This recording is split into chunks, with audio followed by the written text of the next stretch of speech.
Another one down for the history books. Another final ball 6 getting India a famous victory and sealing the series. The first ever T20 International Series win in New Zealand by Team India. And what a way to get it. A match that had gone to all intents and purposes to the home side. Brilliant innings from Kane Williamson. Just failed to put the finishing touches and it went into a super over. 95 or 48. Sheer genius from Kane Williamson, but a wonderful finish from Mohammad Shami taking it to a super over. And then again New Zealand were in the driver's seat, batting first, putting on what looked like a very decent score. India didn't get off to the best start with boundaries that they required at the very outset, but then it took 6 of the last 2 balls from Rohit Sharma, who again, in the first couple of deliveries, hadn't looked as efficient as KL Rahul did. So talk about turnarounds, there were plenty of them over there. Ian Smith might be considered the king of the super over as a Kiwi, but his team certainly don't seem to enjoy the super over, certainly not in modern times. Let's try catch our breaths and make sense of it. Harsha, Bhogle, Zaheer Khan. Since you mentioned Smith, you know him well. 3 super overs in the last 7 months. Each of the 3 New Zealanders lost. I suspect each of the last ball as well.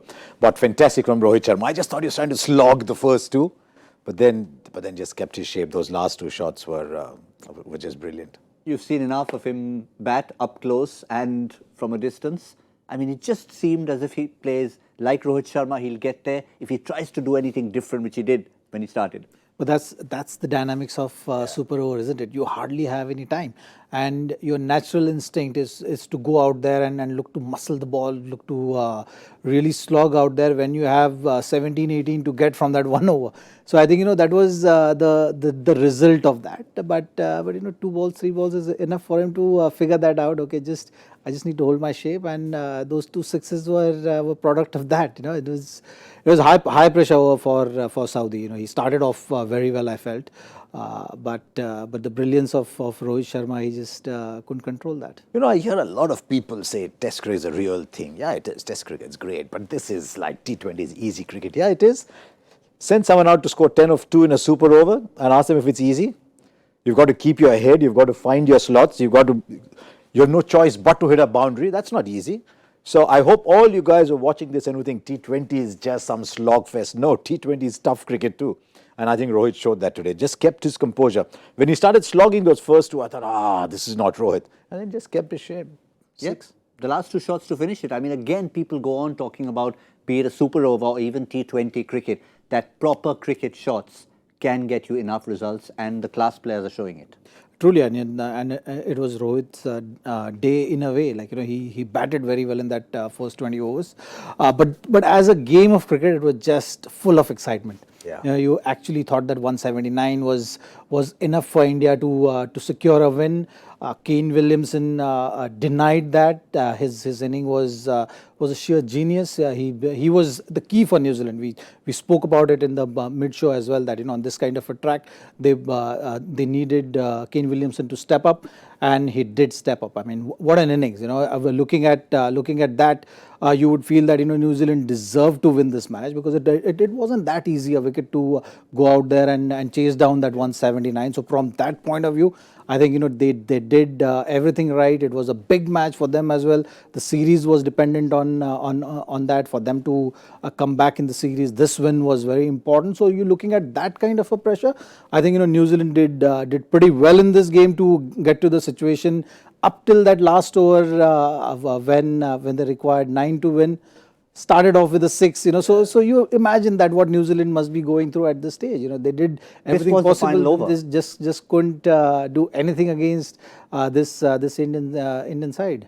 When that 6 was hit, you thought, okay, that's it. Let's get ready. It's 2-1. Never underestimate wickets. There's a wicket that went down on the 3rd ball, and then suddenly after that, something goes away. But that over from Shami. Keep in mind, India's last over when India were batting also produced 18. So India had 18 of the last over when they were batting and 18 of the super over. So those were the 2 overs. If India had not got 18 there, this win would have been done. But Shami bowling that last over, once you've gone for 6 and you'd really have only 3 in the bank, 5 balls, was fantastic. And you'd have to say, in a sense, it was a plan B, because the way the run chase was getting out of hand, Virat Kohli had to turn to Jasprit Bumrah 1 over early. So he was bowling Bumrah 17 and 19 instead of possibly 18 and 20. So in run chases, you tend to go 17, 19 with the lead bowler. You have to go. You have to go. The with last feel couple of the games game. he bowled 18. So Yeah, I mean, the fact that I'm not a big believer in having this this set routine or set number of overs which a particular bowler bowls. You got to have that that proactiveness on the field, which I'm always happy to see.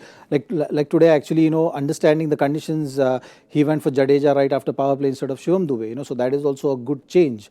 So I think he was just trying to keep up the control over the game in that particular innings, and hence was the change. So I wouldn't dig too much into it, because some days it works out, some days it doesn't, and that's what the game is all about. You don't have a definitive answers to everything. You just have to keep trying things. You just have to keep up with the game, think a little ahead, and that's what was the process at that stage in the game. Is what I felt. but you have to give it to Shami. I mean, it's not the first time he's done it.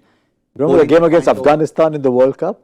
Was a very tricky game for India. Shami came and bowled a very good last over there as well. The hat-trick was a bonus, but it was just the way he bowled. It just bowled well in the end. Yorkers on that occasion. Here again, we saw from the time he started bowling, after the game one, remember when he was hit for over 40 in his 4 overs, he changed his length and it seemed to have worked. Yeah, I mean, it just tells you this game, who's the best bowler in the world. You're looking at, any captain in the world, looking at to bowl over 17, 19 death overs, slog over. And even the greatest can have an off day. But I think India allowed New Zealand to come that close simply because it was one of the more forgettable fielding performances that I've seen for a long time. And little things always make a difference. Right through the series, at the start, Bumrah's either had a catch dropped or has had a couple of misfields off his bowling. So India dropped a catch early of Bumrah. There were a couple of misfields, one from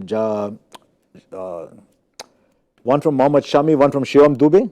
So there's lots of misfields. I think India actually allowed New Zealand to come there.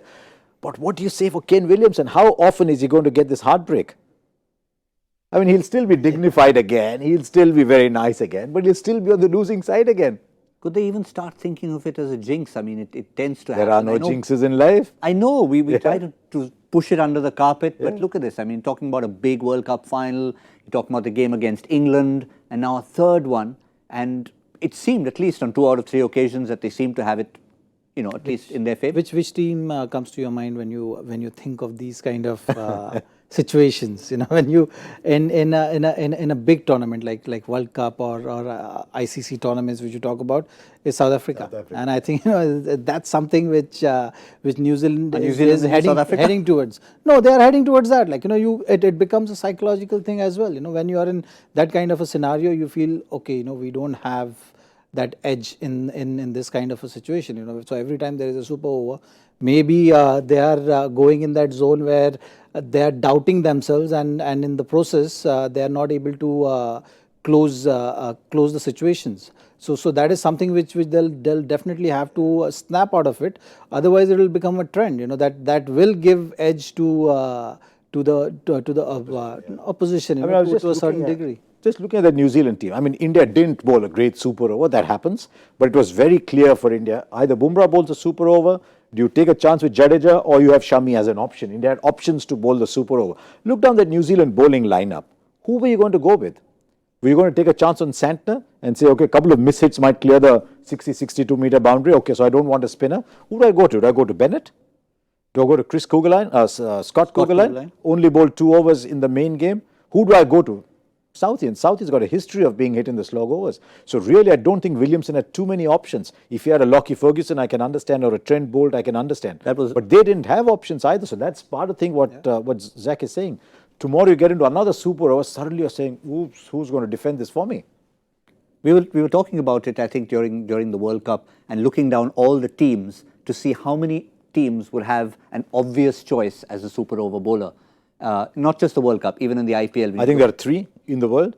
I'd go Mitch Starc, Jofra Archer, and Jasprit Bumrah as the 3 sort of pedigreed death bowlers. Maybe Rabada once in a while, maybe, but as a death bowler, look at those 3. Malinga, I would say, is someone who has had the reputation. Yeah, he's been great over the years. And he's still around. You put him in a scenario, and he will deliver for you. Yeah. As it happens, Chris Kuggeleijn was also at the ground. So You could have gone to him There if you you go. wanted to. He was sitting there watching his son play. We want to talk about Rohit Sharma, but one little bit I want to get, since we were talking about Kane Williamson and the partnership he had with Colin de Grandhomme, and that nearly took them home. And remember, Grandhomme is a guy who's there to hit the big shots. 5 of 12 in a partnership of 49. That's how much Williamson dominated He today. played beautifully today. I mean, you always look at innings from a local context as well. I mean, you're watching India, New Zealand, you're thinking, wow, Williamson is one of the most admired and liked players around the world of cricket. But you're thinking, you know what? Williamson is probably not the hitter in that lineup. Where do you host him? You have Warner, you have Bairstow, maybe you won't play Williams. And I think the mentor of Sunrisers Hyderabad was watching there, and Williamson might just slip him a little note there saying, you know what, this third guy can play too. But what a player he is. I mean, I think he's showing a different gear now, Williamson. It was a fantastic innings, absolutely. And at the start of this series, we were actually, whether or not, in all seriousness or not, but we were actually saying that some people may be whispering that is he perfect for the... I'm just saying, there were people saying it. True. Some. If he perfect for that T20 format. And I think that kind of puts it to bed. Well, if you're able to score runs, you just have to figure out that, depending on the format, how you can keep up with the format. So in T20s, you are expected to score at a certain strike rate. So you just have to figure out a way of how you can achieve that within your style of play, and that's something which Kane Williamson is very clear about. You look at the way how he builds his innings. He knows his scoring areas, and that's something where he puts the pressure on. You would see with Bumrah also, like someone like Guptill, who is known to be having the reputation of playing those big shots, is finding it difficult to find a way against Bumrah. But here you have Williamson, who knows exactly what are his strengths and how he can use those strengths to put Bumrah under pressure, and that's what he did today. So and this is the dynamics of a five match series which we are talking about. So first two matches, Kane Williamson must have looked at all the data which is available and analyzed that. Okay, what is Bumrah looking to do and how I can counter that? And those shots which he played through the offside were actually a reflection of that. How he has done his homework, understanding what is bowler's strength, understanding what is his strength, and then this is how he's going to go about his innings. So that was a classic example of that. Once Bumrah bowled those 3 slower ones, and Bumrah was one step ahead of him. So he knew that the batsman is expecting for him to change and move away from slower one, but he stuck with that. The next over, he was actually looking to be using that pace-up deliveries, to which Kane Williamson was one step ahead in terms of understanding that, okay, slow one has not worked, so he might be now going to the pace-up deliveries. I'm listening which to he can this, counter that. and I'm thinking this is like a chess player analyzing two people playing chess. Yeah, but that's yeah, how it is like that. And Ball look, versus bat is like that. you always have to answer those, ask those questions as a bowler, and you will get some kind of answers, and you just. So this game goes on and on, and it's just a different permutation combination which you have to come up with. And in this game of chess, it was actually New Zealand who said checkmate. They were about to finish. It was a stalemate, and Not then yet. they had a chess version of a super over, and then of course it was King Rohit who came out on top over there. Yes, Kane Williamson, even the 6 and the 4 that he hit off Bumrah in the super over, that also showed the kind of strokes he can play. But if it's possible for an innings like Williamson's to be overshadowed, it happened today. From Rohit Sharma, not once but twice. In the main match, 65 of 40 deliveries, having not scored in the series so far, which made it even more creditable. And then he came out in the super over, which is not quite his favourite territory.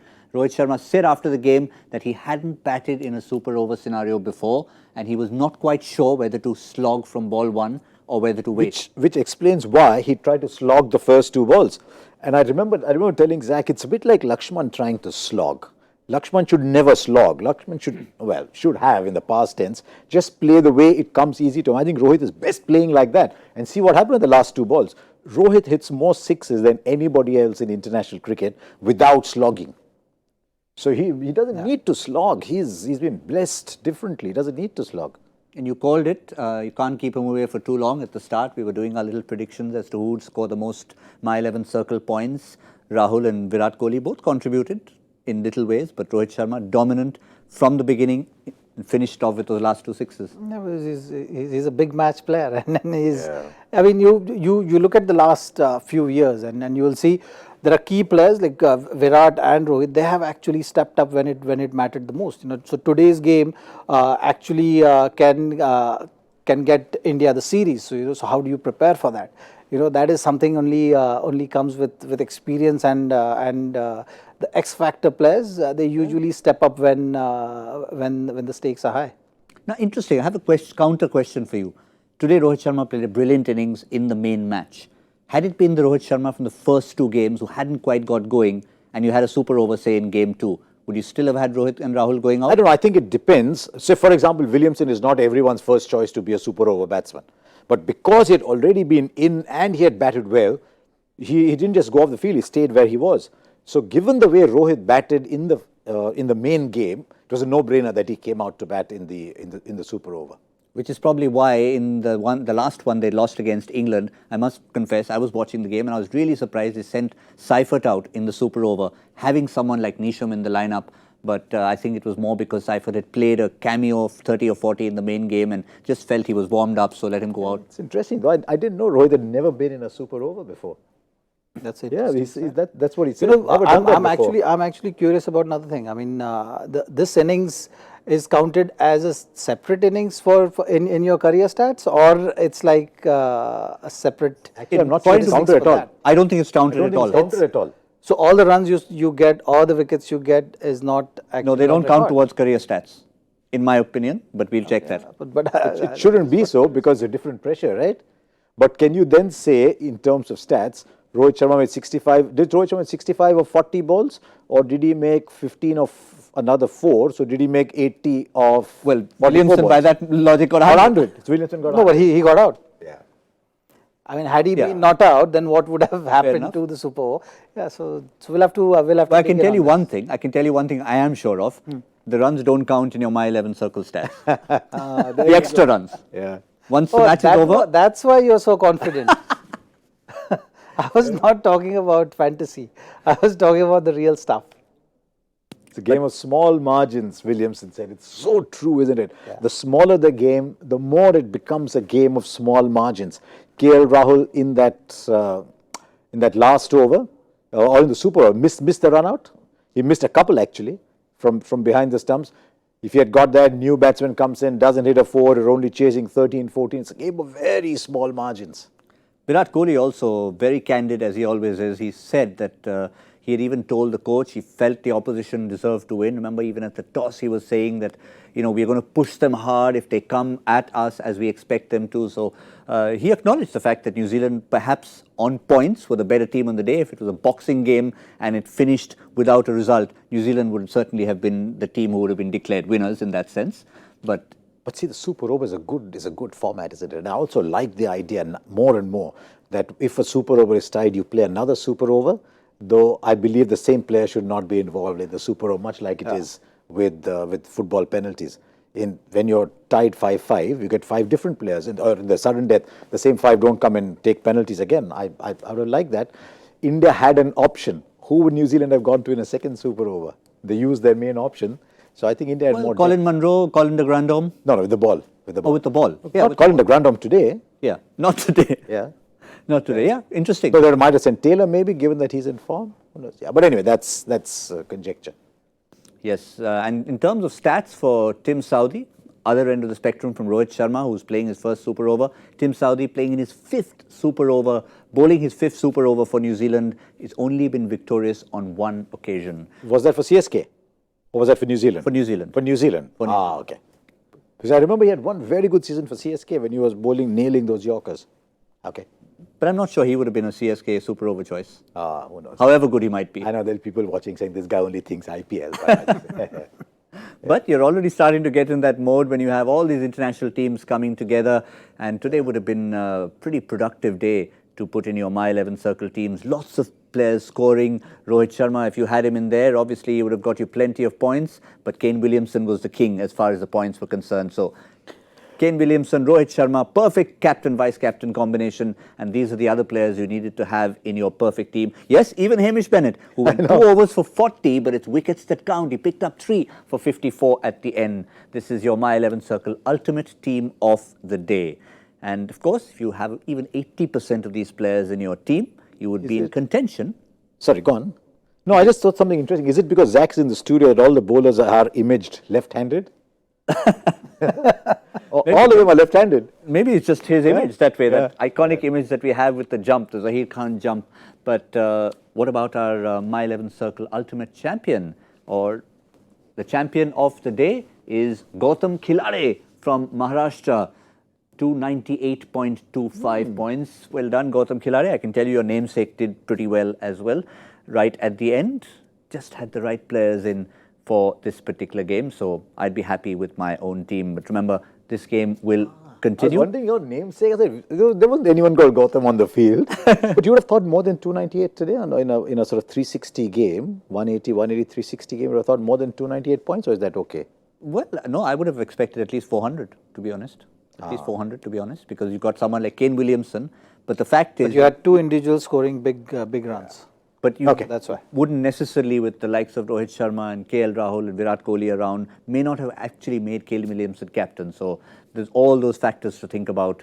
But let's quickly have a look at India's bowling one more time, because now we start to look ahead to the next couple of games.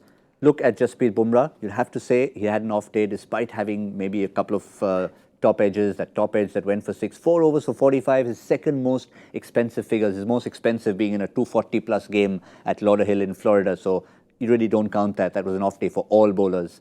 But again, Jadeja compensating for it, 4 overs, 1 for 23, and the 2, Shardul Thakur and Mohammad Shami, both of whom went for, at least Shami went for runs in the first game. So I think overall, if you look at it, yes, if Bumrah, the spearhead, has an off day, somebody else compensates. Yeah. I'm just looking at what Virat said afterwards. He said, we've got very good guys like Sundar and Saini sitting out who deserve a game. So he's probably going to play them in the next game. They've won the series now, So now we'll see some changes based on that. Some game time for certain players. That discussion will surely happen. But I think from today's game and the last over which Shami bowled, there's one more interesting takeaway is the fact that he didn't go to Yorker. He didn't bowl a slow one. So the hard length deliveries can actually work. It's just that bowlers tend to use it when there are no other options left. And this is something which has been going around in the format which we've been discussing earlier as well. So that's another aspect to look into. Maybe take positives from the over which Shami bowled, because he backed his strength. Bowling Yorker was something which is expected in that kind of a scenario at the back end of the innings. But he actually said that, okay, this back of the line delivery has been working for me, so I'll back that. So it's also to find that right balance of backing your strength and depending on what the situation is actually demanding or what is expected of you.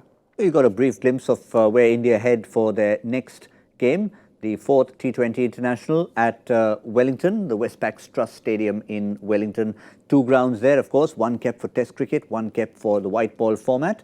But for the Indian team, now for a change, we can say, yes, don't touch a winning combination. They've won 3 on the trot. But if you want to make sure in a year of the T20 World Cup year that you will try out a few of your options, but the question is, how many? Well, not Kuldeep, because I heard, I think Irfan might have been on commentary, or someone on commentary saying that it'll take another week for his shoulder. He's struggling with the wrong one. So Sundar and Saini play maybe. So who goes out? Does Thakur go out? Does Shami? I think it will be a change based on who deserves a break. And what kind of workload. So all those kind of discussions Bumrah has been away from the game for a while, so he'll possibly want to play more matches just to get the feel going of the game time. But apart from that, I think it's just going to be a very situational based discussion about game time to your bench strength. What about Sanju Samson? Do you see any of the top order batsmen? I think he should get an opportunity for sure. If you're looking at you got Rishabh Pant also there. Yeah, the way ahead. Yeah, so probably maybe sacrifice one of your bowling options and give Shivam Dube a rest and get one of these two young men in? Maybe, yeah. That could be one possible way to go, but maybe not quite the luxuries of having to just rest players and try your bench strength. And India have got a tremendously strong bench strength. For New Zealand, well, they've got one change in the squad. So no Colin de Grandhomme, despite the fact he was a golden arm today. Tom Bruce comes into the side. So Blair Tickner wasn't playing today. Daryl Mitchell is another option for them. So really, for New Zealand, they've got no real problems at the top of the order in terms of delivery. Perhaps just in terms of variety, maybe Daryl Mitchell could get a look in because Kuggeleijn didn't look the worst today. He bowled 2 overs for 10, yeah. So actually, you know, I think a full-strength New Zealand T20 side won't have Tim Southee in it. If they have each of the other 3 fast bowlers available, I don't think Tim Southee will actually make that side. Sodhi bowled well today, so they'll stay with Sodhi. But now that the other 3 are not available, they'll probably still stay with Southee. He can come and slog a few. Yeah. Maybe so Tom Bruce, yeah. Like for like, Bruce comes in for Colin de Grandhomme, if that's the way, if they put him into the squad as a replacement. Unless they say that Daryl Mitchell's been in the squad earlier, so we'll play Mitchell first. There will be one change for sure. Yeah. That's all we There can you say go. right now. But I think even I feel that Daryl Mitchell will get a go ahead in place of Grandhomme. That will be the possible change. That will add to a little bit of power at the back end as well. He's known to hit few out of the park, so that's something which possibly they will look to go ahead with. But I think they are morally down. There is no doubt about it. Now after today's game, that shock will come even heavy.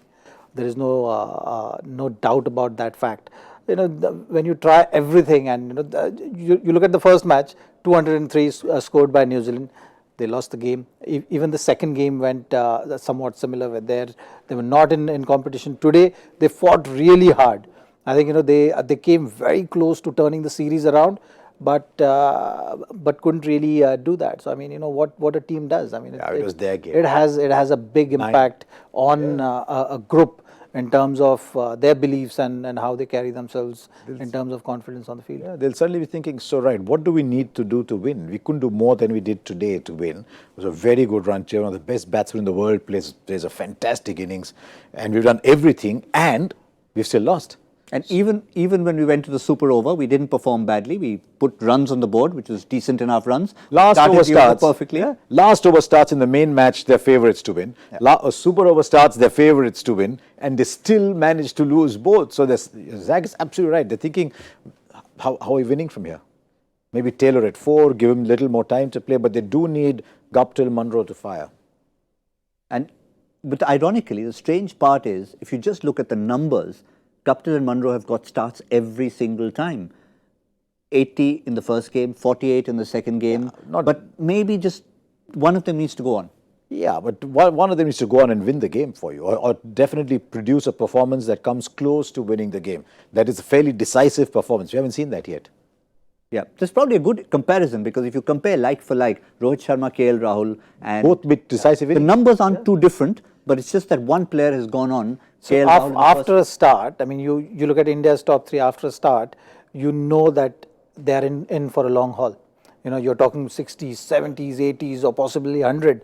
And that's something which is missing from New Zealand. So they're doing the job, but they're not actually consolidating on that, and that is something which is a big piece of the puzzle missing, and that is something which they have to figure out. So you're right, actually, one player, whoever gets that start needs to score that big runs. Guptill has been getting those 30s and 20s, 40s maybe, but not that big, like 70, 80. Like look at Williamson as well. In the first game also, he scored what, 22, 23 ball 50, yeah.